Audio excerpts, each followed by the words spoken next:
سورۃ المزمل، بسم اللہ الرحمن الرحیم۔ اب یہ جوڑا ہے سورہ مدثر اور مزمل، اور یہاں سے آگے تمام صورتیں اب جوڑوں کی شکل میں آئیں گی۔ یہ ہے 73ویں صورت، تو 28 صورتیں ابھی جو ہے وہ موجود ہیں اس کی، اور پھر 14 اور، تو گویا کہ 35 صورتیں جو ہیں، کیونکہ 114 ہے کل صورتیں۔ یہ جتنی بھی آئیں گی اب 36 صورتیں، یہ سب کی سب جو ہیں یہ جوڑوں کی شکل میں۔ یا ایھا المزمل یا ایھا المدثر، بالکل ایک طرح سے انداز۔ یا ایھا المزمل، اے کمبل میں لپٹ کر لیٹنے والے، صلی اللہ علیہ وسلم، فداہ آباؤنا و امہاتنا، قم اللیل الا قلیلا، کھڑے رہا کرو رات کو سوائے اس کے تھوڑے سے۔ قیام اللیل کی حقیقت یہاں سمجھ لیجئے، حدیثیں سنتے ہیں آپ جمعوں کے اندر، سب نے سنی ہوگی، من قام رمضان ایمانا و احتسابا، اور وہ قیام کیا ہوتا ہے؟ 1 گھنٹے کا۔ تراویح 20 پڑھی گئی، بلکہ عشاء سب ملا کے 1.5 گھنٹے میں فارغ ہو کے آ گیا۔ قیام اللیل کا نصاب یہ ہے، من قام رمضان ایمان۔ وہ تو حضرت عمر نے بہت بڑا صحیح فیصلہ کیا کہ عوام کے لیے جنہیں اینٹیں ڈھونی ہے، کسی چلانی ہے، ان کے لیے ممکن نہیں ہے، لیکن خاص طور پر جنہیں اللہ نے سہولت دے دی ہو، جو ہر سال 1 مہینے کی چھٹی لے سکتے ہیں، بجائے وہ سیر کرنے کے لیے چھٹیاں لیں، وہ 1 مہینے کی چھٹی لیا کریں نا رمضان کی۔ قیام اللیل سے صحیح طور سے اس کی برکات سے مستفید ہو، راتوں کو جاگے۔ یا ایھا المزمل قم اللیل الا قلیلا، کھڑے رہا کرو رات کو سوائے اس کے تھوڑے سے حصے کے، نصفہ، آدھا اس کا، او انقص منہ قلیلا، یا اس میں سے کچھ کم کر لیں یعنی تہائی، او زد علیہ، یا اس میں بڑھائیے یعنی 2/3۔ ورتل القرآن ترتیلا، اور ٹھہر ٹھہر کر رک رک کر قرآن پڑھتے جائیں۔ قیام اللیل کے ساتھ اصل ہے قرآن، چنانچہ اس کے بعد جب اس کا خلاصہ نکال دیا گیا قیام اللیل کا، تہجد کی نماز وہ اب مختصر کر دی گئی۔ جب فرض نمازیں آ گئی تو قیام اللیل اب ختم ہوا، اب وہ تہجد کی نماز ہے۔ وَمِنَ اللَّيْلِ فَتَہجد بِهِ، اس قرآن کے ساتھ تہجد، یہ نہیں کہ وہ تو یاد ہی نہیں قرآن، تو چند صورتیں ہیں وہ 8 رکعتیں پڑھی اور پھر بیٹھ گئے کسی اور طرح کے ذکر میں، وہ تہجد نہیں ہے، قرآن کے ساتھ۔ اس کے لیے قرآن یاد کرو۔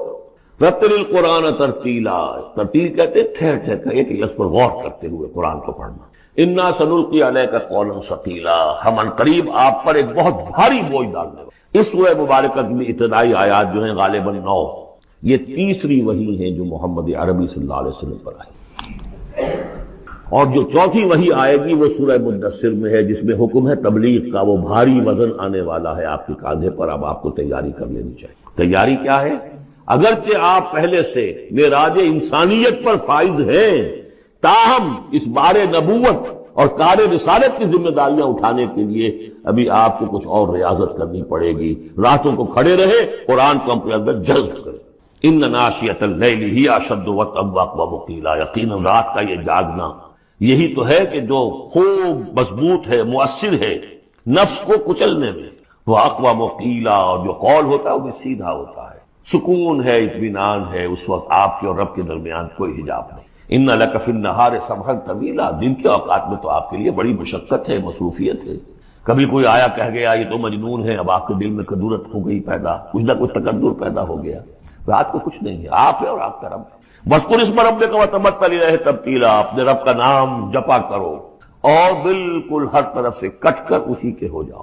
تبتل اس کو کہتے ہیں، لیکن یہ کہ بے ہما اور باہما سب کے ساتھ رہو، ایول سمجھیے اپنے آپ کو، جیسے قیامت کے دن کھڑے ہونا ہے اکیلے، کوئی ساتھ نہیں آئے گا، نہ بیٹا نہ بیٹی، نہ بیوی نہ شوہر، نہ باپ نہ ماں، کچھ نہیں۔ یہ ہر شخص کی ایک انڈیویجویلٹی ہے، اس کی اپنی ایک شخصیت ہے، لیکن دعوت کے لیے، تبلیغ کے لیے آپ کو لوگوں کے ساتھ رہنا ہے۔ لیکن آپ کے ذہنی رشتے، توقعات، امیدیں، دوستیاں، قلبی رشتے کٹ جانے چاہیے، سب سے کٹ کر صرف اللہ کے ساتھ رہنا۔ رب المشرق والمغرب، وہ تو رب ہے مشرق کا بھی مغرب کا بھی، لا الہ الا ہو، اس کے سوا کوئی معبود نہیں۔ فاتخذہ وکیلا، بس اسی کو پکڑ لیجئے اپنا جو ہے کارساز۔ واصبر علی ما یقولون واہجرہم حجرا جمیلا، اور جو کچھ یہ کہہ رہے ہیں اس پر صبر کی۔ یہ مجنون کہہ رہے ہیں، شاعر کہہ رہے ہیں، صاحب کہہ رہے ہیں، وہ کہہ رہے ہیں، صبر کیجیے۔ واہجرہم حجرا جمیلا، ان سے تعلق منقطع کیجئے لیکن خوبصورتی کے ساتھ، لٹھ مار کے علیحدہ نہیں ہونا ہے، قالوا سلاما، علیحدہ بھی ہونا ہے، وَإِذَا خَاطَبَهُمُ الْجَاهِلُونَ قَالُوا سَلَامًا، خوبصورتی کے ساتھ، تاکہ آج یہ بات نہیں سن رہے تو کل دوبارہ ان سے ملنے کا موقع ہو، تاکہ بات کی جا سکے۔ یہ بالکل ابتدائی دور کی بات ہے۔ پھر وہی بات آگے، ذرنی، مجھے چھوڑیے، ذرنی والمکذبین اولی النعمہ، چھوڑیے مجھے اور یہ جو جھٹلانے والے ہیں، جو بڑی نعمتوں کے اندر ہم نے ان کو رکھا ہے، اولی النعمہ، ہم نے ان کو کھانے پینے کو دیا، اولاد دی، بڑی سی جائیداد دے دی، وَمَهِّلْهُمْ قَلِيلًا، اور اے نبی ذرا انہیں کچھ دیر مہلت دیجیے، جلدی نہ کیجیے، وَلَا تَعْجَلْ عَلَيْهِمْ، یہ بھی ہم پڑھ چکے ہیں، ان پر جلدی نہ کیجیے، مَهِّلْهُمْ قَلِيلًا، آخری پارے میں بھی آ جائے گا سورۃ آیہ مَهِّلْهُمْ أَمْهِلْهُمْ رُوَیدًا، تو ان کو ذرا مہلت دیجیے تھوڑی دیر کی۔ اِنَّا لَدَيْنَا أَنْكَالًا وَجَحِيمًا، ہمارے پاس ان کے لیے بیڑیاں ہیں، آگ ہے، وَطَعَامًا ذَا غُصَّةٍ، کھانا وہ ہے کہ جو حلق میں اٹک جائے گا، زقوم میں منہ ماریں گے، وَعَذَابًا أَلِيمًا، اور دردناک عذاب ہے۔ یہ جا رہے ہیں کشا کشا ادھر، لیکن یہ کہ ابھی ہمیں وہ اجل مسمى جب آئے گی اس وقت تک کے لیے ہم انہیں مہلت دیں گے، ان کی رسی دراز کریں گے۔ یوم ترجف الارض والجبال وکانت الجبال کثیبا مہیلا، جس دن کے کانپے گی زمین بھی اور پہاڑ بھی لرزیں گے، اور ہو جائیں گے پہاڑ جیسے ریت کے پھسلتے ہوئے تودے ہوئے، جیسے آپ نے سینڈ ڈیوز دیکھے ہوں گے، وہ پھسل رہی ہے ریت ادھر سے ادھر، یہ پہاڑ کوہ ہمالیہ یہ بھی اس طرح کا تودا بن کے اور پھسل کر اور سب برابر ہو جائے گا، لا عوج فیہ ولا امتا، نہ کوئی ٹیڑھ رہے گا، نہ کوئی موڑ ہوگا، نہ کوئی اور، سیدھی چٹیل زمین۔ انا ارسلنا الیکم رسولا، دیکھو لوگو اے قریش، ہم نے تمہاری طرف اپنا رسول بھیج دیا ہے، شاہدن علیکم، شاہدن علیکم، جو تم پر گواہ بنے گا، یہاں تمہیں گواہی دے گا اپنے قول اور اپنے عمل سے حق کی، اور وہاں تمہارے خلاف کھڑا ہوگا، اے اللہ میں نے ان کو پہنچا دیا تھا۔ کما ارسلنا الی فرعون رسولا، جیسے کہ ہم نے بھیجا تھا فرعون کی طرف بھی اپنا رسول حضرت موسیٰ علیہ السلام، فعصا فرعون الرسول، تو فرعون نے بھی رسول کی یعنی حضرت موسیٰ کی معصیت کی، ان کا نافرمانی کی، فاخذناہ اخذا وبیلا، تو ہم نے پکڑ لیا اس کو بڑا وبال والی پکڑ، فکیف تتقون ان کفرتم، اب اگر تم کفر کرو گے تو تم کیسے بچ جاؤ گے؟ فرعون نہیں بچا، قوم نوح نہیں بچی، قوم عاد نہیں بچی، قوم سمود نہیں بچی، قوم شعیب نہیں بچی، عمورہ اور سدوم کی بستیاں نہیں بسی، تم کیسے بچ جاؤ گے؟ فَكَيْفَ تَتَّقُونَ إِن كَفَرْتُمْ يَوْمًا يَجْعَلُ الْوِلْدَانَ شِيبًا، اس دن جس دن کا کہ جو دن کے بوڑھوں بچوں کو بوڑھا کر دے، قیامت کا دن، اس کے شدائد، اس کی سختی ہے۔ السَّمَاءُ مُنْفَطِرٌ بِهِ، آسمان اس کے ساتھ پھٹ پڑنے کو ہے، یعنی وہ ثقلت فی السماوات والارض، وہ کہیں باہر سے تو نہیں آئے گی، وہ قیامت وہ انہی آسمانوں اور زمین کے اندر جو ہے وہ اسی میں انہیرنٹ ہے۔ السماء منفطر بھی، آسمان پھٹ جائے گا۔ کان وعدہ مفعولا، اور اللہ کا وعدہ پورا ہو کر رہے گا۔ ان ھذہ تذکرہ، یقیناً یہ یاد دہانی ہے، تذکرہ ہے، نصیحت ہے۔ فمن شاء اتخذ الی ربہ سبیلا، تو جو کوئی بھی چاہے وہ اپنے رب کی طرف راستہ اختیار کر لے، سیدھا راستہ ہے، صراط مستقیم ہے۔ آج ہی بسم اللہ کرو، آج ہی توبۃ النصوح کر کے گھروں میں داخل ہو۔ اب یہ ہے 19 آیات، لیکن اس کے بعد جو ایک آیت پر پورا رکوع مشتمل ہے، اس کے بارے میں بہت عرصے تک میں بہت پریشان رہا اس کو سمجھنے میں، اور میں حیران ہوں کہ تفاسیر میں کہیں مجھے کوئی اس کے لیے بات نہیں ملی۔ اتفاقاً ہے کہ میں الاتقان فی علوم القرآن اس کا مطالعہ کرتے ہوئے مجھے حضرت عبداللہ ابن عباس رضی اللہ تعالیٰ عنہما کا ایک قول مل گیا کہ یہ ایک آیت نہیں، 2 آیتیں۔ یہ روایات ختم ہو گیا، کوئی کہتا ہے کہ یہ 1 سال کے بعد آئی، کوئی کہتا 16 ماہ بعد آئی، کوئی کہتا ہے یہ آیت جو ہے یہ مدنی ہے، کوئی کہتا 11 سال کے بعد، وغیرہ وغیرہ۔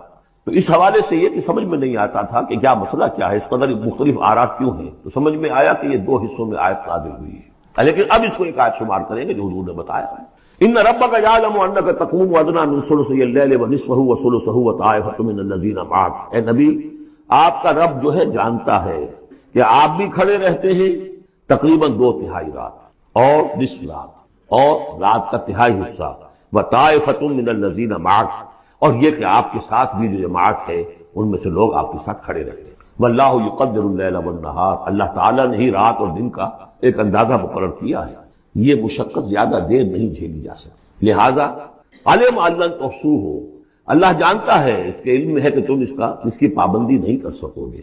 فتاب علیکم، تو اللہ نے تم پر نرمی فرمائی، شفقت فرمائی، رحمت کی نظر کی۔ فقرؤوا ما تیسر من القرآن، تو جتنا آسان ہوا کرے تمہارے لیے، میسر ہوا کرے، یسر آسان، اتنا رات کو پڑھ لیا کرو۔ علم ان، اب یہاں یہ آیت کا پہلا حصہ ہے کہ جو میرے خیال میں 1 سال بعد یا 11 ماہ بعد نازل ہو گیا، یعنی یہ کہ اب یہ پابندی کہ کم سے کم 1/3، اور یہ کہ کوشش کرو کہ آدھی یا 2/3 یہ پابندی ختم ہو، جتنا کھڑا ہو سکے آسانی کے ساتھ۔ فقرؤوا ما تیسر من القرآن، بقیہ حصہ جو ہے یہ میرے نزدیک بالکل ہجرت سے متصل قبل نازل ہوا ہے، وہ 11 سال والی روایت اس حصے پر ہے۔ علم ان سیکون منکم مرضی، اللہ کے علم میں ہے کہ کچھ لوگ ہوں گے تم میں سے جو مریض ہو جائیں گے، ان کے لیے ممکن نہیں ہوگا قیام اللیل۔ وآخرون یضربون فی الارض یبتغون من فضل اللہ، اور لوگ ہوں گے زمین میں سفر کرنے پر مجبور ہوں گے اللہ کے فضل کی تلاش میں۔ وآخرون یقاتلون فی سبیل اللہ، اب یا تو یہ حصہ مدنی ہو سکتا ہے جس میں لفظ قتال کا ذکر آ رہا ہے، یا یہ کہ بالکل ہجرت سے متصل القلب، اور لوگ ہوں گے جو اللہ کی راہ میں قتال کریں گے۔ جب قتال کریں گے دن بھر کی مشقتیں ہوں گی، تو اب رات بھر کھڑے رہنا، 2/3 رات کھڑے رہنا تو ان کے لیے ممکن نہیں ہوگا۔ فَقْرَؤُوا مَا تَيَسَّرَ مِنْهُ، ایک تو اسی جو بھی تم کر سکو جتنا آسان ہو اتنا پڑھ لیا کرو۔ وَأَقِيمُوا الصَّلَاةَ وَآتُوا الزَّكَاةَ، اب نماز پنجگانہ کا حکم آ گیا ہے سن 11 میں، جبکہ معراج واقع ہوئی، قیام 5 نمازوں کا، اس کو قائم، یہ گویا کہ اب بدل ہے قیام اللیل۔ رمضان کا معاملہ مستثنیٰ رکھ دیا، 11 مہینے وہ ہے، رمضان اس کام کے لیے ہے کہ یہ شہر رمضان الذی انزل فیہ القرآن، یہ قرآن کے ساتھ اپنے تعلق کی تجدید کا مہینہ ہے، یہاں قیام اللیل ہے۔ جیسا کہ آیا اس خطبے میں بھی جو حضور کا خطبہ نقل کیا ہے حضرت سلمان فارسی نے، جعل اللہ صیامہ فریضۃ وقیام لیلہ تطوعا، اللہ نے اس کا روزہ رکھنا تو فرض کر دیا، وہ تو سب رکھیں گے، مزدور ہے، عید ڈوٹا رکھنا ہوگا، اس لیے کہ یہی لوگ ہوں گے جنہیں جنگ میں بھی جانا پڑے گا کہ نہیں، یہ سختیاں نہیں جھیلیں گے، تیار نہیں ہوں گے، سرد و گرم چشیدہ نہیں ہوں گے تو کیسے جائیں گے؟ لیکن یہ ہے کہ عام لوگ رمضان کے اندر آ کر اس کو یہ کہ رات کے وقت جو ہے اس کو رکھ دیا، وجعل اللہ صیامہ فریضۃ وقیام لیلہ تطوعا، یہ آپ کی مرضی پر چھوڑ دیا، فرض نہیں۔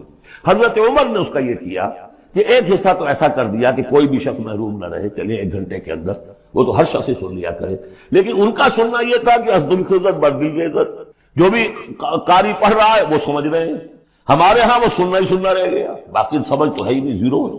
لیکن یہ ہے جو اصل میں خرابی واقع ہوئی، ورنہ واقعہ یہ ہے کہ صرف استماع قرآن ان کے لیے تو بہت بڑی بات ہے، ایک ایک لفظ جو ہے ان کے قلب کے اندر اترتا چلا جا رہا ہے، ان کی اپنی زبان ہے، زبان یار من جو ہے ہمارا والا معاملہ نہیں ہے کہ زبان یار من ترکی ومن ترکی نمی دانم۔ تو فرمایا واقیموا الصلاۃ وآتوا الزکاۃ واقرضوا اللہ قرضا حسنا، اور اللہ کو قرض حسنا دو۔ وما تقدموا لانفسکم من خیر، اور جو بھی تم آگے بھیجو گے اپنی جان کے لیے، اپنے فائدے کے لیے، جو خیر بھیجو گے تجدوہ عند اللہ، اسے موجود پاؤ گے اللہ کے پاس، کس حال میں؟ ہوا خیرن، وہ بہتر ہوگا اس سے جس حال میں کہ تم نے بھیجا تھا اللہ کے پاس، وہ 700 گنا ہوگا، وہ کس نوعیت کا ہوگا؟ خیرن، اس سے بہتر ہوگا جو تم نے دیا تھا۔ وَأَعْظَمَ أَجْرًا، اور اجر کے اعتبار سے بہت بڑا، وہ مال تو دے گا ہی تمہیں 700 گنا کر کے لوٹا کر دے گا، لیکن اس کے علاوہ اور اجر دے گا اپنے فضل سے، اپنے پاس سے۔ بستغفر اللہ، اور اس